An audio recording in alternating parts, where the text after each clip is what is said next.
और जब मेरे फेवर में गवाही थी सब और मेरे खिलाफ ही कुछ नहीं था, तुरंत मैं आगे बढ़ के मैं डिस्ट्रिक्ट जज साहब से मैंने बात करी। तो जब मैंने उन्हें अपनी सारी स्थिति बताई, वो एकदम माथे पे सिर पे हाथ रख के बोले, भाई ये कार्यालय की तो हमारी की ऑफिस की कमी रही है, बोले अब हम आपको दोष मुक्त बरी करते हैं। कितने साल जेल में रहने के बाद? 11 साल और 1 सवा महीना। मतलब इस बात को कहने के लिए 33 साल बीत 33 साल बीत गए, कोर्ट को सुनने में ही 33 साल लग गए। नमस्कार, आदाब, सत श्री अकाल। मैं उस्मान सैफी। दोस्तों, 28 अप्रैल 1993 की शाम लगभग 6:30 बजे के आसपास का वक्त रहा होगा और ये जगह थी उत्तर प्रदेश के ज़िला बुलंदशहर का जहांगीराबाद थाना क्षेत्र का एक गांव लगता है लछोई। 4-5 बालक होते हैं जो कि ईख के खेत में चले जाते हैं और उन 4-5 बालकों ने ईख के खेत से गन्ना तोड़ लिया था। ये बात खेत के मालिक को या फिर वहाँ काम करने वाले लोगों को पता चल जाती है। वहाँ 4-5 जो बच्चे होते हैं उनमें से एक बालक तो रह जाता है और बाकी वो भाग जाते हैं। जो रह जाता है उसको पकड़ा जाता है और उसको पकड़ने के बाद बहुत बुरी तरह से पीट दिया जाता है। पीटने के बाद उसकी मौत हो जाती है। जैसे ही मौत होती है उसकी घटनाक्रम की जानकारी उस गांव में, और ये बालक थे दूसरे गांव के, लछोई के पास एक गांव लगता है सांखनी, वहाँ के रहने वाले थे। बस इसके बाद आसपास के इलाकों में खबर आग की तरह फैल जाती है।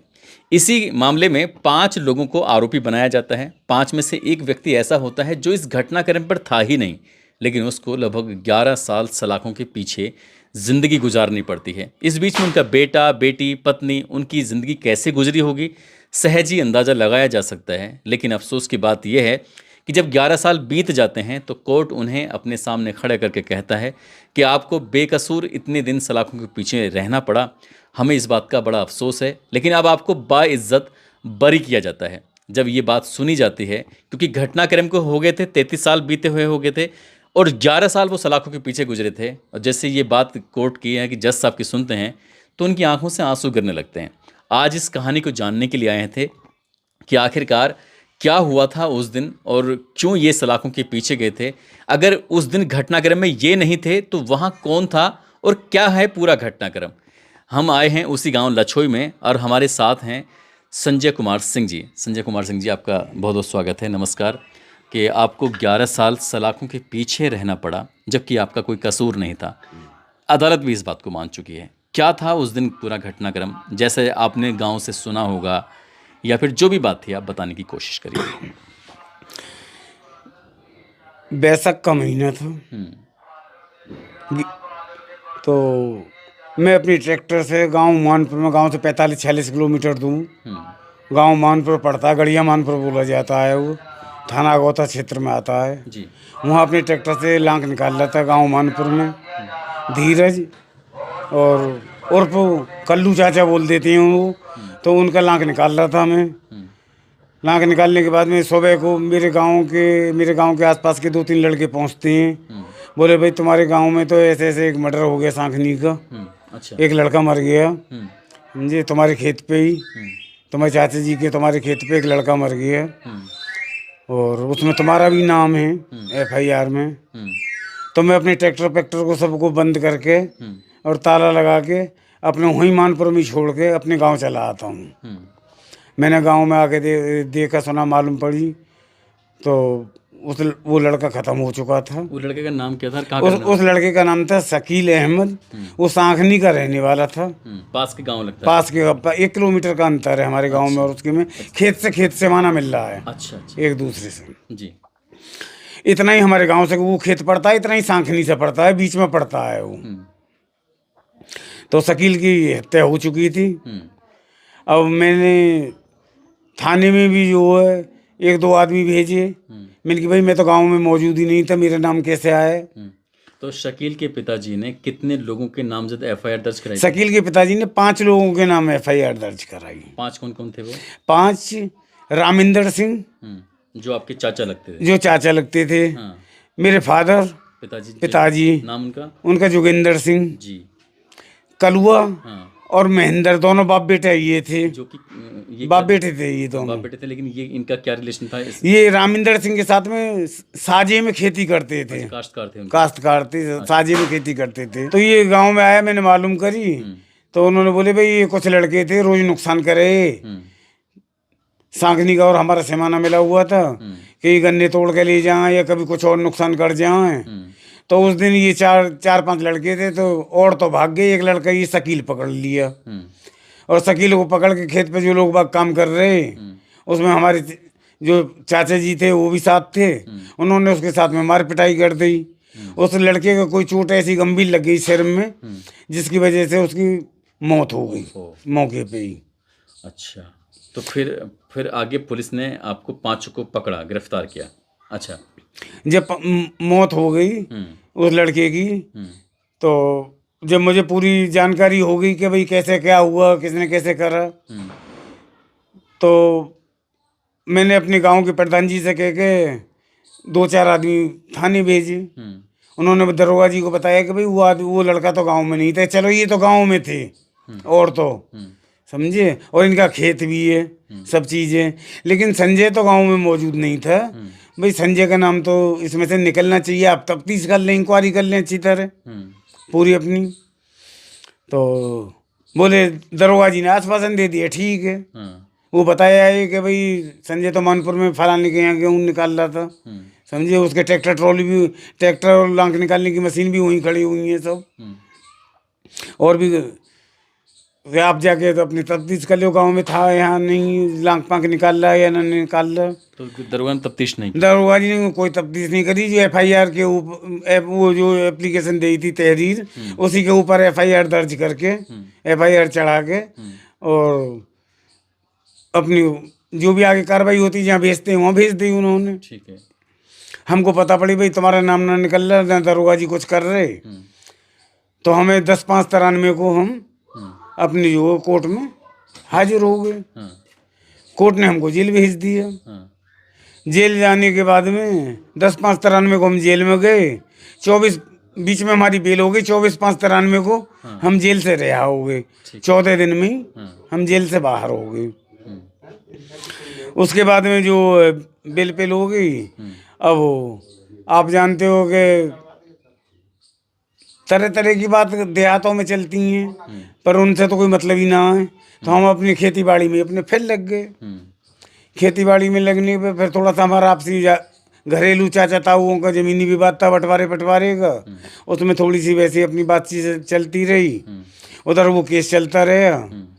तो ना गांव घर परिवार वालों से फैसला हो पाया, एक दूसरे लड़ाई की नौबत और आ गई, हाथापाई मार पिटाई की, एक दूसरे को पीछा करने की। तो मैं अपना गांव छोड़ के अपना बाहर चला गया।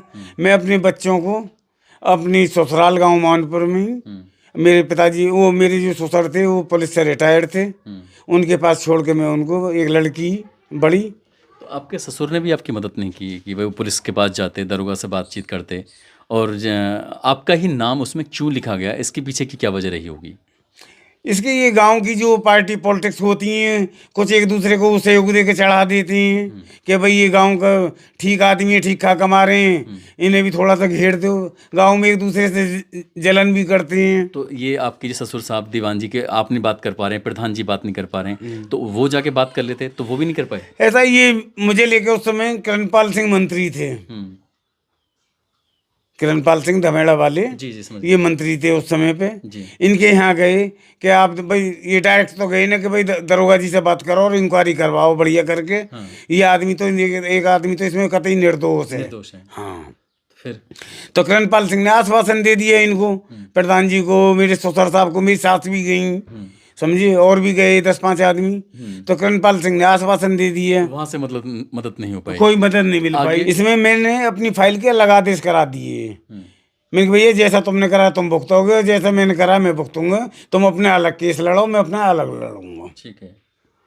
मैंने अपनी एप्लीकेशन दे के अपनी वकील द्वारा, सरदार रणवीर सिंह वकील थे उस समय पे, उनसे एप्लीकेशन लगवा के अपनी फाइल के अलग आदेश करा दिए। ठीक है। अब तारीख पे जाते रहे तो उनका भी चलता रहा, हमारा भी चलता रहा साथ में। उनकी गवाही हो गई, मेरी गवाही नहीं हो पाई। अच्छा। उनकी गवाही हो गई तो उनका केस तो अलग था ही मेरी फाइल से, उनका जजमेंट हो गया, उनको आजीवन कारावास हो गई, ये जेल चले गए। 6 महीने बाद हाई कोर्ट से इनकी बेल हो गई। ये फिर बाहर आ गए। ये फिर बाहर आ गए, अपने आगे फिर अपनी खेती बाड़ी में अपनी कमाई के साधन में लग गए। कोई बात नहीं। जब मैं अपने कोर्ट अपनी तारीख पे पहुंचा कोर्ट में 9 नंबर में था केस, 9 नंबर कोर्ट में। तो मैं जब तारीख पे पहुंचे तो उन्होंने जो है पेशकार वगैरह और हेड मॉडल जो होती है कोर्ट में, बोले भाई तुम्हारी तारीख की तो पता नहीं है और एक गलती हो गई है, आप आपकी फाइल जो है उसमें से जो मेन एक जगह चल रही मेन फाइल उससे अलग नहीं कर पाए, पूरी फाइल हाई कोर्ट ने तलब कर ली। अब हाई कोर्ट से फाइल आ जाएगी तो हम आपको सम्मन नोटिस भेज देंगे और आप तारीख पे हाजिर हो जाना। हमने कहा ठीक है साहब। मुझसे एक पूरे कागज़ पे उन्होंने साइन करा लिए कोर्ट में। मैं अपने गांव चला आया। तो ये 2007 से और 14 तक कोई ना कोई बार कोर्ट से कोई सम्मन आया और नहीं कुछ कोई खबर आई तारीख पारीख की बेल की, कुछ नहीं आया। 13/9/2014 को हमारे जमीनी विवाद हुआ एक। तो कब्जे के लिए हमने जो हमारे खेत में देहाती भाषा में तो अढ़ाया बोल देते हैं, तो उस अढ़ाई पढ़ाई में जैसे हमने आग पाग लगा दी। तो जिनसे हमारे ज़मीनी विवाद चल रहा था जी के लड़के, उन्होंने FIR कर दी। मैं 435 में जेल चला गया, धारा 435 में जेल चला गया। अब जिनसे हमारे सांकनी वालों ने कोई ना मेरे खिलाफ कोई एप्लीकेशन दी और नहीं कुछ। तो सुनील जो मेरे ताऊ जी का लड़का जैसे ज़मीनी विवाद चल रहा था, उसने ही कोर्ट में फाइल ढूंढवा के जज साहब के यहाँ एप्लीकेशन लगाई और मेरा वारंट बनवा के भिजवा दिया। जबकि शकील की तरफ से, शकील के माता पिता की तरफ से या शकील के और जो गवाह किसी की तरफ से कोई ना कोई एप्लीकेशन थी मेरे खिलाफ ना कुछ। तो सुनील ने जिनसे मेरे जिसका कोई उस केस से लेना देना ही नहीं है, उसने मेरे खिलाफ जो है वारंट बनवा के भिजवा दिए एक वकील करके अपने आप ही, क्योंकि ज़मीनी विवाद के कारण कि इसको जेल में ही रहने दो। मेरे पास जेल में वारंट पहुंचे, जेल वालों ने मुझे वारंट से अवगत करा दिया। बोले तुम्हारा अभी जजमेंट नहीं हुआ। मैंने कहा भाई मेरा तो अभी जजमेंट नहीं हुआ है इस केस में। बोलो हमारे पास वारंट आ गया है आपका। मैंने कहा ठीक है। तो 13/9/2014 को मैं जेल में गया और 17/9/2014 को इस सांकनी वाले केस में, शकील वाले केस में मुझे कोर्ट ने तलब कर लिया। कोर्ट में तलब करके जैसा आप बोले कि आपका इसमें जजमेंट नहीं हुआ है, मैंने कहा जी मेरा जजमेंट नहीं हो पाया है, मेरी फाइल के लगा देते। लेकिन ये आपके पेशकार साहब बता रहे थे कि पूरी फाइल हाई कोर्ट चली गई, हाई कोर्ट से फाइल नहीं आई। बोले कुछ नहीं, आप जेल जाओ, जेल में ही रहो। अब 2016 में जिस जमीनी विवाद में मैं गया था उसका मेरा मुकदमा भी खत्म हो गया, उसमें मैं बरी हो गया धारा 435 में। तो मुझ पे यही एक मुकदमा रह गया, मुझ पे और कोई मुकदमा नहीं था। अब होते को करते गए हम ये तारीख पे आते रहे कि भाई कोर्ट में बोले कि हमने हाई कोर्ट लेटर भेजा है, अब की फाइल नहीं आई है, साइन कराते रहे। कोरे कागज पे साइन करा करा के कम से कम 200-250 पेजों की फाइल तैयार हो गई आपके मेरे। और आज तक भी वो फाइल हाई कोर्ट से वापस नहीं आई, आज तक भी नहीं आई है। उसके बाद में जब मैं जेल में, मुझे काफ़ी दिन हो गए, तो जेल में बड़ी परेशानियों का सामना उठाना पड़ा। 2014, 15, 16 लगातार साल बीत रहे हैं। हाँ लगातार साल बीत तारीख पढ़ रही हैं, तारीख पढ़ रही और जेल से ही मैं कोर्ट आता रहे और जेल में ही अपना जाता रहे, क्योंकि वारंट था इसमें, वारंट लगवा दिया। उसके बाद में बड़ी समस्या हुई, जेल में भी बहुत दिक्कत है। जिसकी मुलाकात ना जाती हो तो किससे वो नमक मिर्च लिए, समझिए किससे क्या प्याज लिए चटनी पटनी बनाने, किससे क्या करे, बड़ी दिक्कत। जेल की रोटी पोटी तो ऐसी है, जेलों में तो आजकल पूरा भ्रष्टाचार चल रहा है, कोई सुनने में देखने वाला नहीं है। तो वहाँ मतलब जैसे जेल में आपका जो जीवन बीता है लगभग 11 साल के आसपास, तो 11 साल आपने किस किस तरह की दिक्कतें परेशानियाँ मतलब जहाँ झेलते थे, कैसा जेल का जीवन कैसा होता है? एक बाहर के जीवन, एक जेल का जीवन। जेल का जीवन तो बंधक है, वो क्या काम जैसे किसी कोठरी में बंद कर दिए इसी प्रकार से हैं भाई। एक बैरिक में ही रहना, सोना, एक में ही बंद होना, हाथे बंद रहने, एक ही हाथे में आदमियों को रहना, तो आदमी डिप्रेशन में तो आ जाता है। डिप्रेशन में मैं पहले अच्छे, मेरा स्वास्थ्य बहुत बढ़िया था, इसी चीज़ में सोचते सोचते सोचते सोचते मेरे BP 240, पल्स 170-72, जबकि बीमार रहने लगा। हाँ बीमार रहने लगा। और अपनी दाढ़ी बहुत मतलब, हाँ दाढ़ी पाड़ी बढ़ गई। और दाढ़ी पाड़ी क्या बढ़ गई, दाढ़ी कटवाने के लिए जेल में पैसे नहीं थे मेरे पास में, मुलाकात जाती नहीं थी, क्यों बच्चे अपने नाना के पास पढ़ रहे। कभी नाना किसी को भेज देते थे, अपने लड़के पड़के को, मेरे साले को, वो अपने बेचारे 2-1 हज़ार रुपये दे आता, तो वो बच्चों को भी पढ़ा रहे हो, मेरे लिए भी बेच दे। तो दिक्कत तो थी ही सब। उसके बाद में जो जेल का खाना मिलता है वो पर्याप्त नहीं होता, जो पैसे की जरूरत पड़ती है। जो 40% 50% गरीब आदमी हैं जेल में, उन्हें तो बेचारों को दाल का पानी ही मिलता है। अच्छा, मतलब रोटी और जो थोड़ा चटपटा पानी होगा हाँ, वो पानी पानी मिलता है और रोटी वो है ही। अच्छा जी, मतलब कहने की बहुत समस्याएं, बहुत दिक्कतें जेल में। 11 साल में, जिसमें मैं काफ़ी बीमार भी रहे। कम से कम मेरी आँख खराब हो गई हूँ, आज भी धुंधला धुंधला नजर पड़ता है। आप भी बैठे हो, आपका चेहरा भी अच्छी तरह साफ नहीं दिख रहा मुझे। कहने का मतलब डॉक्टरों ने तो मेरी अच्छी मदद करी, जो जेल हॉस्पिटल के डॉक्टर हैं वो तो बेचारे ध्यान रखते थे। लेकिन पुलिस प्रशासन का तो ऐसा है, वो तो अपने मतलब में यूज रहते हैं। मतलब कैसा? जैसे कि अगर तुम्हें बाहर निकलना, बाहर को जाना है तो लाओ 200 रुपये। मतलब बिना पैसे का काम नहीं बिना पैसे के कोई काम ही नहीं होता जेल में। कोई बात नहीं जी। अब जिले के जितने भी वरिष्ठ अधिकारी थे जेल में जाते थे, मैं हर बार सबके सामने पेश हूँ, सबसे अपनी समस्या से अपनी अवगत कराऊँ, तो वो भी दिलासा ही देते रहे। अच्छा, दिलासा देते रहे। फिर उसके बाद में जो डीजीपी लखनऊ आ गए कारागार में, मैं उनके सामने भी पेश हुआ। मतलब डीजीपी उत्तर प्रदेश डीजीपी, हाँ, वो जेल में आए थे लखनऊ से। हाँ, तो उनके आगे भी मैं सामने पेश हुआ, मैंने अपनी समस्या से अवगत कराया। तो उन्होंने डिस्ट्रिक्ट जज से बात करी मोबाइल से। अच्छा, जब हाथों हाथ। और उन्होंने बोला कि भाई इस आदमी को बहुत दिन हो गए, समझिए, और जो भी करेगी वो तो कोर्ट ही करेगी निस्तारण, कि निर्दोष हैं या दोषी हैं, वो तो कोर्ट करेगी इनका फैसला। लेकिन आप अपनी तरफ से इनकी पूरी पैरवी करिए। जेल प्रशासन अधिकारियों को भी उन्होंने आदेश दिए कि इनको इनकी पूरी गौर करिए, लेटर भेजिए। कब की बात होगी? 23 के करीब की बात है। साल 2023 की। 23, अच्छा, ठीक है। 22-23 की बात है। ठीक है। 22-23 कई बार आ गए हैं। डीजीपी तो आते रहे, राउंड मारते रहते हैं। अच्छा। जेल में। उसके बाद में साहब डीजीपी साहब भी कह गए, फिर भी कोई कार्रवाई नहीं हुई। लेकिन जेल प्रशासन ने इतना काम चालू कर दिया मेरा कि कोर्ट के लिए एप्लीकेशन लेटर भेजते रहे कि इनके बारे में क्या चल रहा है, समझिए। और इनकी तो ये मुलाकात भी नहीं आती हैं, समझे। कोई मिलने को भी कभी साल 6 महीने में कभी कोई आ जाता है। तो जेल प्रशासन लिख के कोर्ट के लिए अवगत कराता रहे। अब चलते चलते बहुत समय हो गया। अब जिस जज से हम कोर्ट में आते थे, तारीख पे जज साहब से कहते थे, तो 2-4 बार हमने कही कोर्ट में जज साहबों से, तो वही जज साहब हमारी फाइल को दूसरी कोर्ट में ट्रांसफ़र कर देते थे।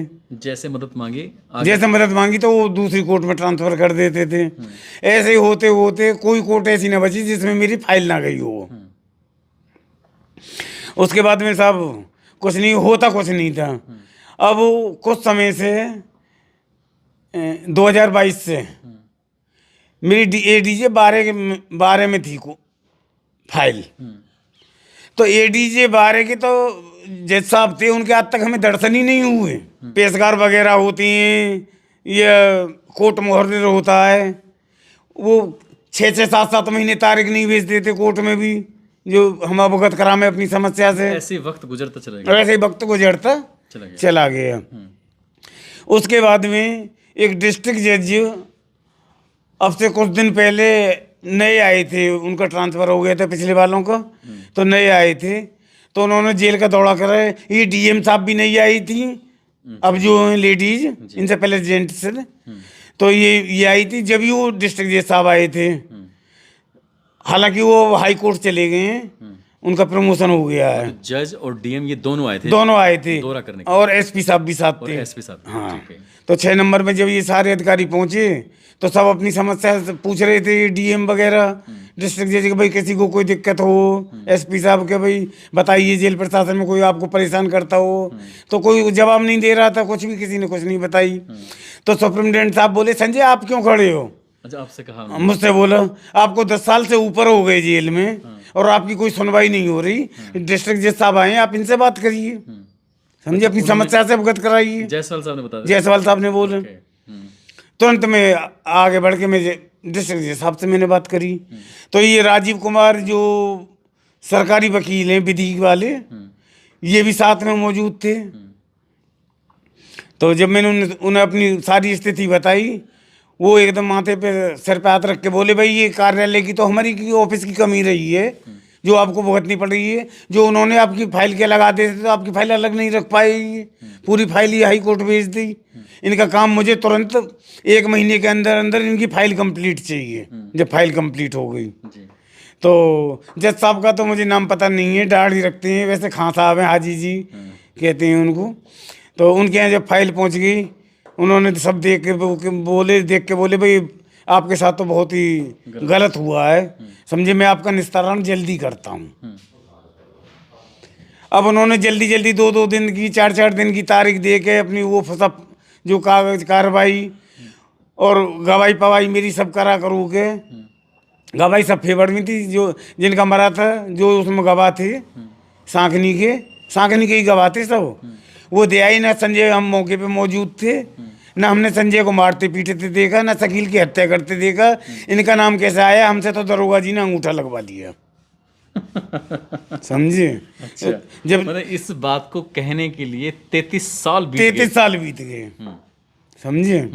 और जज को ये बात सुनने में 33 साल लग गए। जज को सुनने में ये कोर्ट को सुनने में ये 33 साल लग गए। अब उन्होंने देखा भाई इनके साथ तो बहुत अन्याय हो रहा है। उन्होंने 2-2 3-3 दिन की तारीख दे के 5 नंबर कोर्ट ने तो 2-2 3-3 दिन की तारीख दे के 4-5 दिन की, कभी 10 दिन की, मतलब उनके यहाँ 1.5 महीना मेरा ये केस चला। उन्होंने 1.5 महीने में मेरा जजमेंट कर दिया। कौन सी तारीख थी वो? ये 14, अब 10वां महीना है ना, तो 14/10 थी। 14 अक्टूबर साल 2025। 14/10/25 को 14/10/2025 को 3 बजे जो कोर्ट के लिए फ़ोन जाता है, कोर्ट से जेल के लिए, कोर्ट से जेल के लिए फ़ोन जाता है कि संजय को तुरंत तलब करिए। संजय को मतलब मुझे तलब करा जेल से। तो जेल वाले मुझे लेके जो 4-4 बजे जेल कोर्ट में पहुंच गए। तो 4:15 बजे जब मैं कोर्ट में पहुंच गया तो जज साहब भीतर से निकल के आए और अपनी चेयर पे बैठ गए। बोले संजय हमने आपकी आंखों के लिए एप्लीकेशन दी थी, आपकी आंख सही हुई या नहीं हुई। तो कट करेगा और जज साहब का फासला काफ़ी दूर था।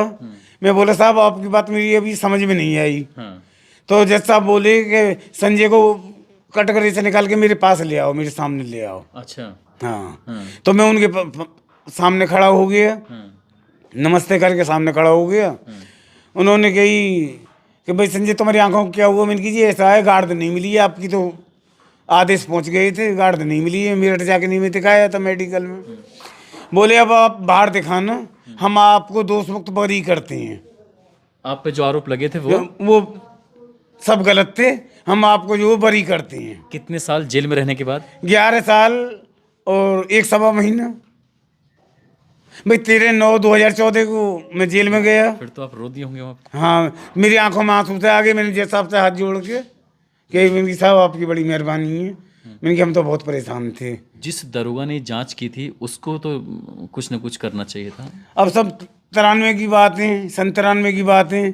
अब जब 40 45 50 साल के होंगे, अब 80 साल से ऊपर आजकल जी कौन रहा, उम्र आ गए होंगे या कहाँ के हमारे कहाँ पहुँच गए होंगे। 5 आरोपी बनाए थे उसमें। हाँ। अब 5 आरोपी की फिलहाल क्या स्थिति है?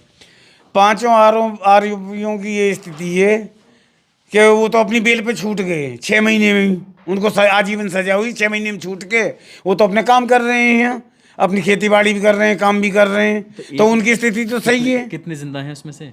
उसमें अब रामिंदर सिंह खत्म हो चुकी हैं। हाँ, 5 में से जोगिंदर सिंह खत्म हो चुकी हैं, ठीक है, जो आपके पिता जो मेरे फादर थे। और महेंद्र सिंह खत्म हो चुकी हैं और कलुआ जीवित है एक बस। अच्छा, 5 में से एक कलुआ और एक मैसेंजर, 2 जीवित हो, 3 मर चुके हैं। हाँ। अच्छा। तो कलुआ को तो आजीवन है। जो कलुआ है, जो बच रहा है एक, उसको हाई कोर्ट से बेल पे है, उसको तो आजीवन कारावास है, समझिए। और जब मेरे फेवर में गवाही थी सब और मेरे खिलाफ भी कुछ नहीं था।